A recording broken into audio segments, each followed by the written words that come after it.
랩지노믹스 주주님들 반갑습니다. 오늘도 랩지노믹스 종목 분석 바로 시작해 보겠습니다. 지금 스틱 인베스트먼트가 랩지노믹스 CB 200억을 전격 인수했습니다. 그런데 이건 단순한 자금 조달 정도가 아니에요. 국내 최대 사모펀드 운용사 중 하나가 중장기 성장에 직접 베팅한 겁니다. 그런데 아직도 많은 분들이 코로나 이후 진단 기업은 끝났다고 생각하시죠? 절대 아닙니다. 지금 엄청난 변화가 랩지노믹스에 찾아오고 있습니다.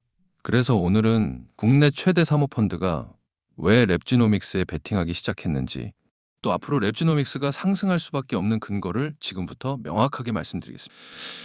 진단 기업은 이제 끝난 거 아닐까요? 많은 분들이 그렇게 생각하세요. 그런데 랩지노믹스는 지금 반대 방향으로 달리고 있습니다. 엔데믹 이후 국내 진단 시장이 정체된 바로 그 시점에 랩지노믹스는 미국 클리아랩 인수를 완료했거든요. 시장이 축소될 때 랩지노믹스는 세계 최대 의료 시장의 문을 직접 열었습니다. 이 역설이 어떤 의미인지 지금부터 같이 들여다봐야 할 이유가 있습니다. 오늘은 이 세 가지를 같이 확인해 볼 거예요. 첫째, 랩지노믹스가 어떻게 내수 한계를 넘어섰는지. 둘째, 저마진 진단에서 벗어나 수익 체질을 어떻게 바꾸고 있는지. 셋째, 기관 자금이 왜 지금 랩지노믹스에 베팅하고 있는지입니다. 이 세 가지가 맞물리면 랩지노믹스의 현재 위치가 보입니다. 자, 첫 번째 키워드부터 시작하겠습니다. 여러분도 이런 뉴스 보셨을 거예요. 암 환자의 유전자를 분석해서 맞춤형 치료제를 쓴다는 이야기요. 정밀의료가 현실이 되고 있습니다. 그런데 이게 진단 기업과 무슨 관계일까요? 정밀의료는 진단 없이 시작이 안 됩니다. 누가 어떤 유전자를 가졌는지 분석하는 게 먼저거든요. 특히 NGS 기반의 분자 진단 시장은 암 진단, 산전기형아 검사 등으로 빠르게 확장되고 있습니다. 코로나 특수가 끝난 자리에 훨씬 큰 시장이 열리고 있는 거죠. 랩지노믹스는 이 변화의 중심에 서 있습니다. 클리아랩이 뭔지 아세요? 미국에서 진단 서비스를 하려면 반드시 갖춰야 하는 연방정부 인증 실험실입니다. 규제 장벽이 워낙 높아서 많은 기업들이 미국 시장 앞에서 멈추는 이유가 바로 이겁니다. 랩지노믹스는 2024년에 이 클리아랩 인수를 직접 완료했거든요. 왜 중요할까요? 현지 법인이 아니라 현지 실험실을 확보했다는 건 미국 규제 안에서 직접 수익을 낼 수 있는 인프라가 완성됐다는 뜻이에요. 이 구조가 갖춰졌을 때 비로소 글로벌 매출 확대의 길이 열립니다. 이게 얼마나 큰 얘기냐면요. 일반 감염병 검사와 NGS 기반 암 정밀 진단의 수익성 차이는 비교 자체가 안 됩니다. 랩지노믹스는 지금 저수익 검사 영역에서 벗어나 암 진단, 산전기형아 검사 같은 고정밀 영역으로 포트폴리오를 전환하고 있어요. 이 숫자가 의미하는 건 뭘까요? 단위당 수익성이 올라간다는 건 같은 매출을 내도 남는 돈이 훨씬 많아진다는 뜻이에요. 랩지노믹스의 세포 안에서 체질이 바뀌고 있는 겁니다. 이 체질 변화가 주가에 반영되기 시작하면 밸류에이션 리레이팅, 즉 기업 가치 재평가가 일어날 수 있거든요. 스틱 인베스트먼트가 왜 지금 랩지노믹스에 200억 원을 넣었을까요? 이번 투자는 즉흥적인 게 아니에요. 4,300억 원 규모로 결성된 스틱 크레딧 1호 블라인드 펀드가 활용된 겁니다. 이 펀드의 네 번째 포트폴리오가 랩지노믹스라는 사실, 어떤 의미일까요? 스틱 인베스트먼트는 랩지노믹스를 앞서 선택한 인터로조, 코오롱 티슈진 같은 기업들과 같은 선상에서 판단했다는 거예요. 200억 원 규모의 시비는 단순한 자금 수혈이 아닙니다. 중장기 성장 가능성을 전문기관이 공식적으로 인정한 신호죠. 여러분, 기관이 조용히 담을 때 그게 어떤 의미인지 우리는 알고 있습니다. 그럼 지금 아직도 랩지노믹스가 저평가받고 있다는 게 무슨 뜻일까요? 클리아랩을 통한 직접 수익화, 고부가 분자 진단으로의 전환, 기관 자금 유입이라는 이 세 가지 변화가 동시에 일어나는데 주가가 이를 완전히 따라가지 못한 상태라는 겁니다. 이게 왜 중요할까요?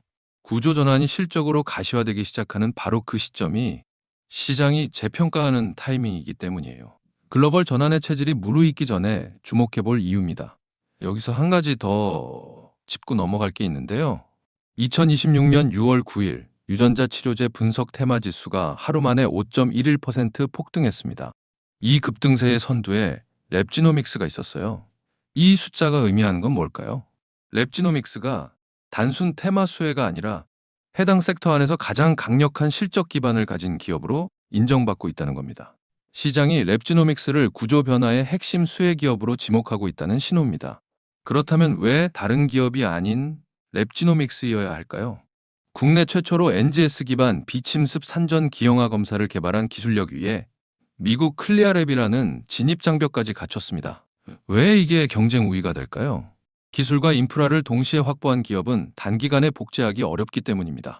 이 두 가지를 모두 갖춘 기업이 현재 한국 진단업계에서 랩지노믹스뿐이라는 점이 핵심이에요. 물론 좋은 면만 있는 건 아니에요.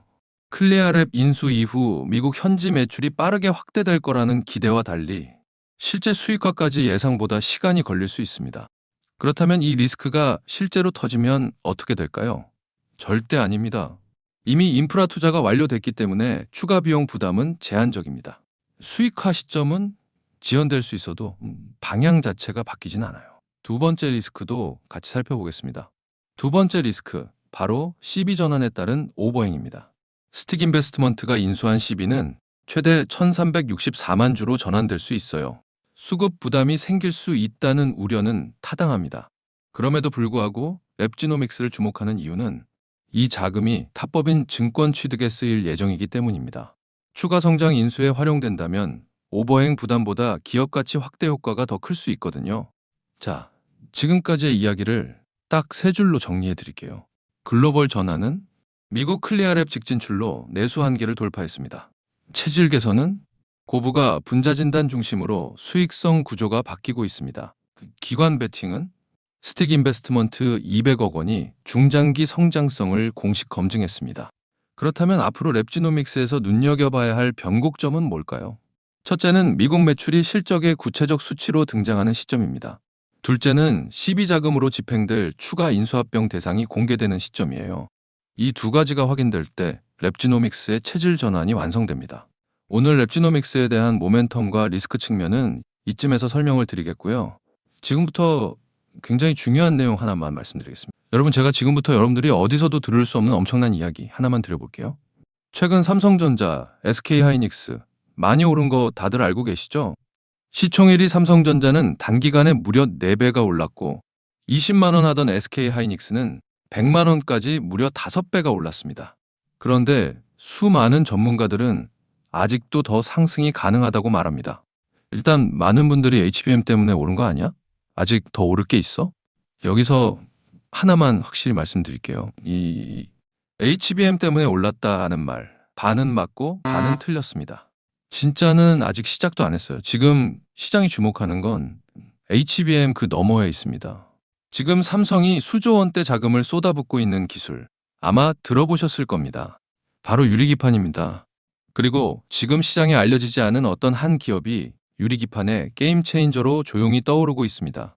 이미 삼성의 막대한 자본이 이 기업으로 흘러들어가고 있고 AI, 반도체, 2차 전지까지 세 가지 테마가 동시에 엮여 있습니다. 최근 시장만 봐도 테마가 너무 빠르게 바뀌잖아요. 그런데 이 종목은 세 가지 테마가 동시에 묶여 있어서 꾸준한 상승이 가능하다는 겁니다. 그리고 지금 시점에서 가장 중요한 질문 하나 드려볼게요. 여러분, 지금 엔비디아, 인텔, 구글의 가장 큰 고민이 뭔지 아세요? AI 성능은 하루가 다르게 진화하고 있는데 문제는 그만큼 열도 어마어마하게 뿜어낸다는 겁니다. 성능이 올라갈수록 발열도 함께 올라가는데 기존 반도체 구조로는 이제 그 열을 감당할 수가 없는 거예요. 한마디로 성능의 한계가 아니라 열의 한계에 막혀버린 겁니다. 그래서 지금 엔비디아와 삼성이 긴밀하게 협력을 논의하고 있는 거고 AMD 수장까지 직접 방한한 겁니다.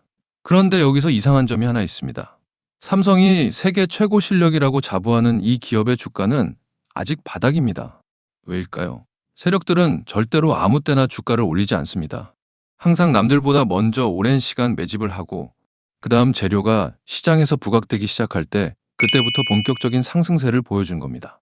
그런데 이 종목 같은 경우에는 유리기판이라는 초강력 재료를 가지고 있고 삼성의 거대 자금이 빠르게 들어가고 있기 때문에 한번 움직임이 시작하면 절대 이 가격대엔 못 산다는 겁니다. 그리고 소름 돋는 게 하나 더 있습니다. 제가 작년에 추천드렸던 원익홀딩스 기억하시죠? 똑같이 바닥권에서 횡보하며 장기 매집이 시작됐고 거래량이 본격적으로 튀어오르기 시작하더니 무려 8배 넘는 상승이 나왔습니다. 그런데 이 종목도 보면 어떻습니까? 바닥권에서 횡보하며 오랜 시간 매집이 진행됐고 거래량이 중간중간 강하게 튀어올랐습니다. 그렇다는 건 이 종목도 원익홀딩스만큼 상승이 나올 수 있다는 의미이고, 거래량 볼륨이 원익홀딩스보다 더 크기 때문에 그 이상의 상승이 나올 수밖에 없다는 겁니다. 그리고 수급도 한번 보세요. 외국인과 기관들은 쉬지 않고 매수하고 있는데 개인들만 매도하고 있습니다. 전형적인 메이저 세력의 수급 패턴입니다. 게다가 최근 들어 기관들과 외국인들의 매수세가 점점 강해지고 있기 때문에 머지않아 본격적인 상승이 시작될 겁니다. 그래서 지금 시간이 얼마 남지 않은 만큼 정말 많은 고민 끝에 세력 매집주를 구독자분들께 100% 무료로 공개를 해드릴 거니까요.